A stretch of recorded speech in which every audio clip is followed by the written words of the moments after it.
धरती रक्त रंजित हो रही है। मनुष्य जाति पर अंधविश्वास का संकट है। विश्व के एक बड़े भाग में विकृत आस्था के फलस्वरूप रक्तपात हो रहा है। एक नए तरह का विश्व युद्ध छिड़ गया है। यह अंध युद्ध है। आस्था और विश्वास की अपनी मान्यताएं हैं, अपने सत्य हैं। उन्हें दूसरों पर थोपने या मनवाने के लिए व्यापक नरसंहार हो रहे हैं। भारी बमबारी हो रही है। आकाश में धुआं ही धुआं है। अंधविश्वासी शक्तिशाली है। वे आधुनिक वैज्ञानिक उपकरणों से लैस हैं। मानवता प्रेमी असहाय है। आधुनिक वैज्ञानिक शोध ने विश्व के अनेक अंधविश्वासों को झुठलाया है। सृष्टि संचालित करने वाली ईश्वर जैसी वैयक्तिक आस्था प्रत्यक्ष सिद्ध नहीं है। बेशक उसके अस्तित्वहीन होने के भी वैज्ञानिक प्रयोग अभी तक नहीं हुए, लेकिन जगत की गतिशीलता के तमाम नियम खोजे जा चुके हैं। जीवन जगत के तमाम रहस्य खुल गए हैं। अस्तित्व गति और ऊर्जा का महायोग है। विज्ञान गति और ऊर्जा का अध्ययन है। सूक्ष्मतम परमाणु की गति और ऊर्जा का ही विवेचन है। विज्ञान पंख फैलाकर उड़ा है, लेकिन हम अपने विवेचन पथिक विश्वासों को वैज्ञानिक दृष्टिकोण से देखने जांचने के अभ्यस्त नहीं हैं। यह अत्यंत सुखद होता है यदि हम सब अपनी आस्था को भी विज्ञान और दर्शन से जांच सकते। तब दुनिया वास्तव में कितनी सुंदर प्रतीत होती। निसंदेह आस्था का सम्मान आवश्यक है, लेकिन आस्था से सतत संवाद भी जरूरी है। आस्था को अंधविश्वास बनते देर नहीं लगती। इसलिए आस्था के प्रति आस्था रखते हुए प्रश्न और प्रति प्रश्न करते रहना ही विज्ञान है। प्रश्न प्रति प्रश्न और वैज्ञानिक दृष्टिकोण से अंधविश्वास टूटते हैं। वैज्ञानिक दृष्टि से जीवित जगत को परखने रहने से वास्तविक सत्य सामने आते हैं। ऐसे दृष्टिकोण से संसार से अंधविश्वास कलह से बचाया जा सकता है। ईश्वर अधिकांश विश्व की आस्था है। भारतीय परंपरा में ईश्वर को मानने नहीं, जानने पर जोर है। यहाँ अंधविश्वास नहीं, ईश्वर दर्शन की महत्ता है। लेकिन इसी के साथ सांसारिक ज्ञान को भी बराबर का महत्व दिया गया है। उपनिषद दर्शन में ईशावास्योपनिषद सबसे पुराना है। इस उपनिषद में सांसारिक ऐश्वर्य व ज्ञान को अविद्या और ब्रह्म ज्ञान को विद्या कहा गया है। इस उपनिषद में एक सूत्र आता है कि ऋषि का संदेश है कि संसार और आस्था विश्वास दोनों की सम्यक जानकारी जरूरी है। संसार के ज्ञान का उपकरण पदार्थ विज्ञान है और आस्था के बोध का उपकरण आत्मानुभूति है।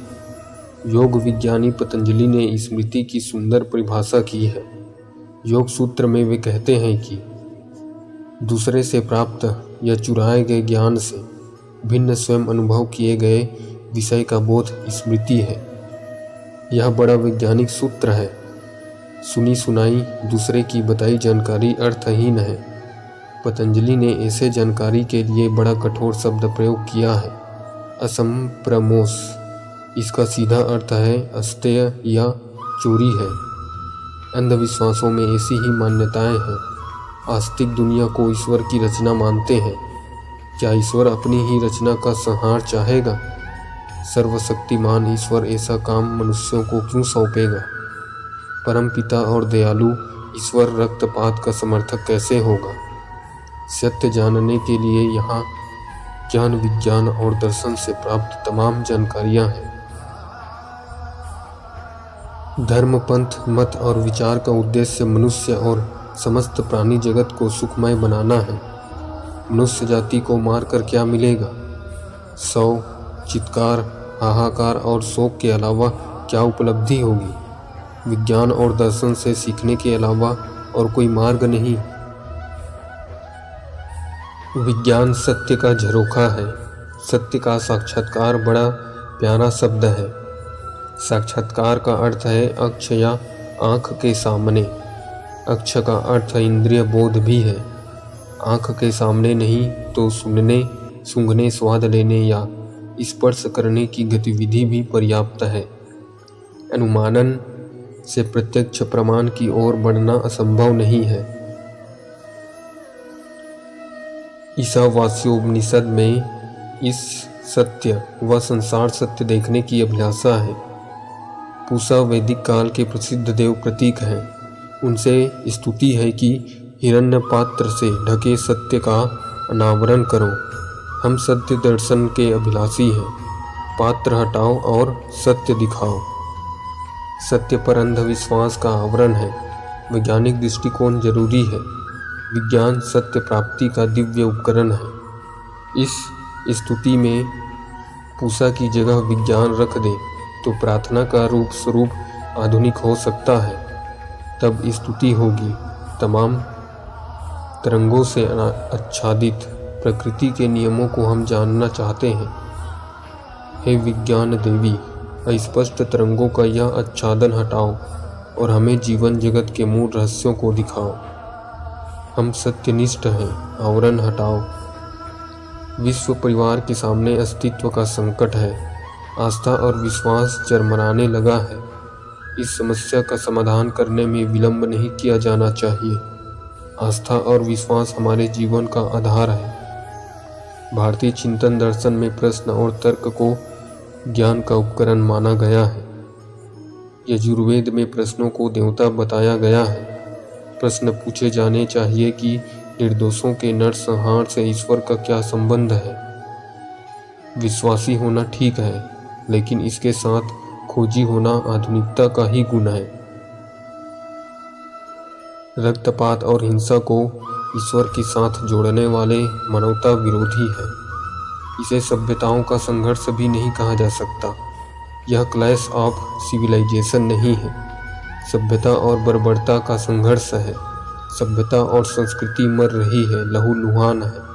आवश्यकता है कि इस समाधान के लिए विश्व के सभी राष्ट्र आगे आए, विचारक व प्रतिभावान चिंतन करें। मनुष्य के प्रति संवेदना एवं भावना को जगाने की जरूरत है। तभी आहत शोकग्रस्त मानवता की चीख पुकार सुनी जा सकती है। रक्तपात उचित नहीं। सत्य यह है कि सत्य एक है। विवेचक इसे अपने दृष्टिकोण से प्रस्तुत करते हैं। संपूर्ण जगत में एक ही चेतन का प्रवाह है।